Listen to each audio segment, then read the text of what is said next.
Friends, welcome to my channel. ఈరోజు మీ అందరికీ అంతర్జాతీయ మహిళా దినోత్సవ శుభాకాంక్షలు. మీ అందరూ ఎలా జరుపుకుంటున్నారో కామెంట్లో చేయండి, అలా లైక్ చేయండి నా ఛానల్ని. అసలు మహిళా దినోత్సవం ఎందుకు జరుపుకుంటున్నామంటే, ఒక మహిళకు ప్రధానంగా ఉండాల్సింది గౌరవం. ఇంట్లో అయినా బయట అయినా రెస్పెక్ట్ ఇవ్వాలి, అందులోనూ సమానంగా చూడాలని భావిస్తుంది.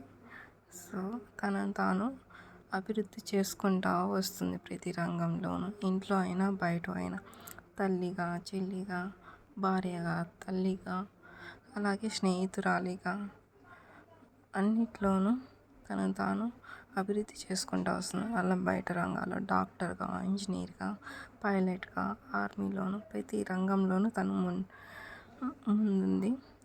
అలాగే సమాన హక్కుల కోసం తను భావిస్తుంది. అలాగైనా ఇంట్లో అయినా బయట అయినా తనకు రెస్పెక్ట్ ఇవ్వాలని కోరుకుంటారు ప్రతి మహిళ. ఎవరైనా కానీ మీరు కూడా ఇలాగే స్ట్రాంగ్గా ఉండాలి మహిళలందరూ. Thank you.